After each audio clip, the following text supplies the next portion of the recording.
And welcome back to CentralCoastRadio.com. Well, one of the big films to get released this year is Teenage Mutant Ninja Turtles Mutant Mayhem.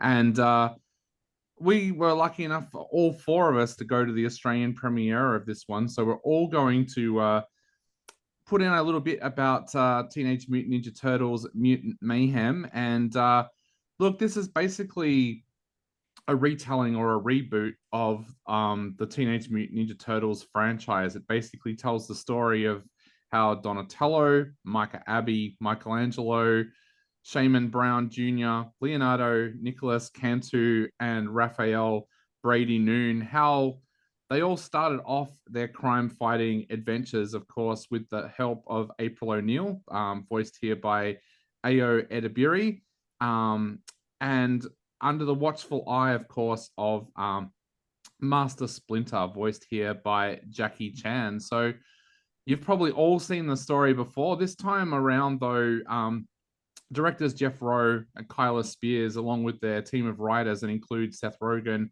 Evan Goldberg, they have changed things up a little bit, but we'll discuss that as we go through this all. Let's kick it off with you, Harley. What did you think of Teenage Mutant Ninja Turtles Mutant Mayhem? Sure, pick on me first. No, look, I was actually looking forward to kind of the fresh take of it being voiced by actual teenagers for a change, just to Yeah. see how that would come about. And look, I think the guys did well, but uh, on the other hand, I do think it was um, a little bit, oh, I don't know. Do I want to say puerile or something? It really went sort of hardcore on the constant gags. Like if you remember my one of my least favorite films of recent history was the Thor Love and Thunder, just because they had to pack a joke into every single second as much as possible. Like it was just ridiculous how much came in. So I felt it was getting dangerously close to that level, but there was some fun stuff in there, like some gags that they sort of kept coming back to. But overall, like, didn't hate it. I just the only thing that sort of had me on the back foot was kind of the latest iteration of their origins. It just didn't seem to me like these turtles would have been able to fight their way out of a paper bag based on their backstory. but but aside from that, I pretty much love the characters, and it was just good fun. Yeah, it wasn't the deepest thing in the world, but it gave them sort of motivations and good ties to what was happening and how it all came together. So it wasn't just a lot of sporadic, unrelated things. Sort of everything was kind of linked in one way or another. So yeah, didn't absolutely hate it, but I guess me being where I am and how since loving the very first iteration of the Turtles in the comics, I would just have liked something a little bit darker and a little bit deeper, I think. Yeah, I'm the same as you, Harley. I thought the same thing. Being such a fan of the Turtles when I was younger, like one of my earliest memories from primary school is going to one of my friend's house for a sleepover to watch the first film when it came out on VHS. Like, I absolutely loved the Turtles when I was growing up. I had the cards and everything like that, and even today, I'm good friends with someone who does some of the artwork for some of the comics, and I end up with some of his scraps, and like they're all around the house at the moment. So I do love the Turtles, and I wasn't sure what to expect from this film. I was kind of a little bit worried after I first saw the trailer, but I was going into it with a very open mind. But some of the things I did like was the style of this film. I loved the kind of graffiti artwork style that the film had. I Yeah, also I have to agree absolutely. The painting of it was mm, so good and so visceral. It had like texture to it. It was something you could kind of almost get your teeth into while you're watching it. It was great. I mean, some of the character designs could be a bit goofy, which is not my favorite thing in animation, but the style of painting, absolutely loved it. Yeah, and it matched kind of the dirty, grimy streets that this depiction of the turtles had them in, like the graffiti on the wall kind of stuff. And it also matched like as you said, Harley, that this time around the four turtles were teenagers voiced by teenagers. So it kind of went for that as well. And I know Seth Rogen played a very big part in choosing the music for this film, and he's done the same thing. There was like rap and hip hop songs from the last 30-40 years all making their way onto the soundtrack. So including a little clip from Ninja Rap from the second Ninja Turtle movie. correct, Yeah, they yeah. have But that in there somewhere.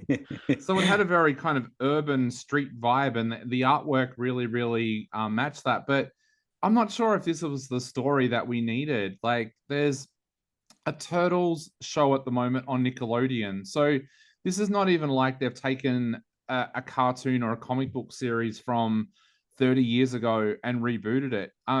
The show is currently on TV. Fans of the Turtles of all ages have watched it on Nickelodeon. So it's not even like kids needed the reboot to get into the Turtles. They're already into the Turtles. So I don't know. It was kind of strange to do a reboot. Like, I don't know why they didn't just do a story that kind of moved it along. And I know that the argument is that this is going back and making them teenagers, and it's going for that whole teenage kind of thing. But I think, like Kyle and I were talking afterwards, like, how many times have we seen the Spider-Man story rebooted in our lifetime? Like, it's the Turtles are catching that now with like how many times we've seen this story rebooted and rebooted and rebooted. Like, and as a fan, I kind of sat there and went, okay, it's interesting that you've got this take on how they learnt their ninja skills, and there's a very different Splinter this time around. But I've seen it before. Like, I just wanted it to get into the actual mystery case kind of story. And I think the only thing that really kind of saved it for me from that point of view was that I liked the take on April this time, making her kind of an awkward kid at school. That kind of appealed to me, rather than the drop dead gorgeous April O'Neil that the four of us all grew up watching on TV. So I found that interesting. But yeah, I don't know. But that's an interesting dynamic too. I think in sort of recent reboots of Turtles, April's gotten younger. She's been more a teenager, whereas she was the one thing from the original iteration. Like, she always started as a reporter. She was the adult, whereas although it's kind of still hard to see the Teenage Mutant Ninja Turtles as teenagers. They were always huge and built. Apart from the whole pizza thing, it was kind of like, are they teenagers? I know they're like skateboards, but really? Yeah. Whereas this time around, yeah. I think this time around they almost feel like they're Bart Simpson kind of turtles. Like, you're expecting them to start coming out with like Bart Simpsonisms and things like that. But look, I think for me, I was pleased that they didn't go down the Shredder trip again for most of the film. Not yet. Yeah, but I don't know. The villains for me just seem to have a little bit of a weakness. And I was just reading that apparently it was almost a last minute decision in the script writing to take Shredder out. They originally did have Shredder in this film, and head writer Jeff Rowe wanted to change it and make it a villain that kind of had a little bit of empathy towards the Turtles in a sense. So, but yeah, I think I liked elements, but I really would have preferred something more from the villain side of things. And I'm just not sure that a reboot was the way to go. But look, I did enjoy it. I just didn't love it the way that I probably would have a lot of other Turtles stuff. So, Lee, what's your thoughts on the latest Turtles film? I guess with the Turtles so established already, it didn't have any big wow moments for me. I thought, I could hear the audience reacting to a lot of the jokes or one-liners. And and a lot of the adults were reacting. I could hear a lot of laughter. So you could hear the audience responding for sure. I also noted that the little kids were the smaller kids. I think there was a 5-year-old behind me, I would think. He kept sticking his head through my chair the whole movie. And while he was restless because he's so little, he was certainly trying to make sure he could see the whole movie. He was really intrigued by it and he loved it. Do you think, though, that that's because in his 5 years of life, he's only seen it rebooted twice, whereas us as like 30 and 40-year-olds, we've seen it rebooted about 5-6 times now? I guess so. And it's colorful. It's colorful for kids. And I suppose the way that these graphics were done is a little different to maybe what kids are watching these days with Disney and things like that. So it probably was different for the kids watching it today. What did you think of, how the audience was aimed? Do you think it suited the kids? See, I think the visuals really capture them. The little kids wouldn't get the jokes, of course, because they're too little. But the adults were responding to that. So I guess it's more of a family film, because then you have adults that will respond to that, but kids that are loving, the characters themselves. Yeah. But I wasn't sure what age group. If you took out family, I'm not sure what age group it was aimed at. See, that's always been something that's been interesting with the Turtles. I mean, I think us guys were talking about it before the film the other day, that Jim Henson was kind of shocked after he did the puppet work on the first film to see how much violence was in it. And like, I know for myself, I got in trouble for taking a pair of nunchucks to primary school when I was in primary school. So it's always been that kind of thing where the Turtles are probably that little bit more violent than other cartoon series that's out there. Like, they're using swords and stuff like that. It's back from when we were young. Though, there was quite violent cartoons, I guess I'd call them, back in the day. I think in that period, you're right. It wasn't such a big deal. No. There was like 10 years beforehand, it would have been a huge no-no. And then these days it starts to be a bit more of a no-no again, but it's that period, it was like, it's a free-for-all. So you're saying that Mrs. Taupe overreacted when I brought numchucks to school? Absolutely. Should not have done that.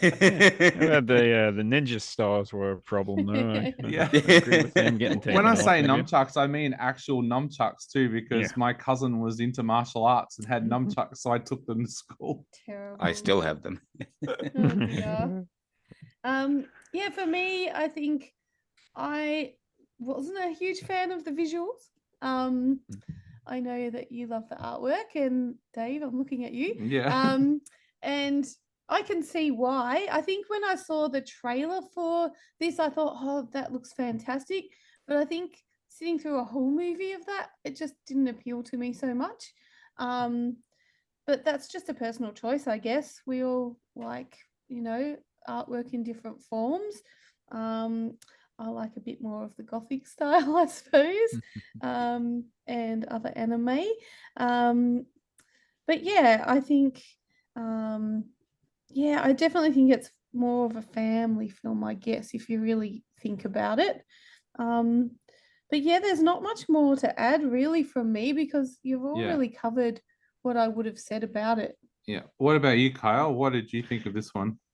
Yeah, I mean, I'm like you do. I've been a huge fan of the Ninja Turtles from when I was a kid, and yeah, it's weird just seeing how many reboots there have been, to the point that you lose track of them. It's like, oh my God, there's actually been like 2 since what I thought was the last one. With like different TV shows and different movie incarnation and stuff. But yeah, I was interested to see, I guess, this one. I was curious, like, about the art style. Like, I thought that was kind of inspired somewhat by the Spider-Verse movies, but like I'm not a fan of it 100% in the Spider-Verse movies, but I thought that it pulled it off okay here. The way it's kind of like a solid 3D animation, but it's got that kind of that sketch like artistic style to it. Yeah, like kind of just that stylization to it. I actually thought that was really good. There's a part where it was like the camera was pulling back through a hallway, and like as the lights got further and further away, there were like more sketches going over the top of the, like more scribbles going over the top of the lights, like they were Yeah. yeah. And it's like I thought, yeah, that's actually, I actually really like that. And the amount of as you say, Dave, the amount of like Easter eggs and little details and graffiti and stuff in the background of scenes, I think was really well done, and something that the something that the more standard traditional CGI, like the one that the 2007 Teenage Mutant Ninja Turtles movie, couldn't really achieve, because it's just a lot more basic animation style, I guess. So I guess I think it did kind of work. The comedy as well, I thought was pretty good for the most part, but my God, I got sick of the pop culture references. And I think there was one joke that they milked too much. Yeah. Oh yeah. Let me just. Oh, I'll Once get you to see the that. movie, you'll Yeah. know what I mean. Yeah, I'll begin to that. Like the like I think Seth Rogen and the other, there's like five writers of the movie. Like they didn't really know how to present the characters as teenagers beyond just like inundating us with music and movie and celebrity and anime pop culture throughout. Like even like Leonardo's towards the end of the movie gives like these motivational speeches to each of his brethren, and yeah, it's like two of them he just inspires by reminding them of a pop culture thing, like, oh, you're like this anime, you're like this music artist or whatever. And it's just, I don't know, I think like that's the problem that I had with this story, and the movie, and basically the whole reboot It might just idea. be a problem with society in general. Yeah, I guess, but no, like with this, because it's kind of it's something that's been rebooted so many times in like the last 20 years in particular, and none of them have really done anything that to have any real lasting appeal or to bring anything really new to the table. Like I liked some of the different takes on the characters. Dave, you mentioned the the kind of different take that Splinter was more of a protective father kind of character rather than being this wise master ninja. And the way those I like the way those kind of themes of alienation and fear of kind of xenophobia in a way, those themes were kind of throughout the entire movie and affected all the characters and stuff, and I did like that. But at the same time, it's really the same characters doing the same things, and they can change a few things here or there, but it's mostly they just keep going back to the 80s TV show and the original two movies. Like you say, they had to reference Vanilla Ice in it because that's something that people actually remember. Nobody remembers anything else from the last 15, 20 years. Where, like, does anybody remember anything from the Michael Bay movies other than how goddamn ugly the turtles were? Like that's Everyone remembers Nostrils and Megan Fox. Yeah, like that's that's it. the sum of the entire movie. Yeah. Hey, I hosted the Q&A for that film in Melbourne. Hey, that was one, like the second one of them I actually liked. But again, the reason I liked it was because it was so much fan service for fans of the original 80s cartoon show. Like it Yeah. had the theme song in it and all that stuff. Like this one, we've got Bebop and Rocksteady again, and all that stuff. And like I say, like, hey, big surprise, there's a sequel tease with Shredder. Like, of course, yeah, of course. So And I think this one well, actually...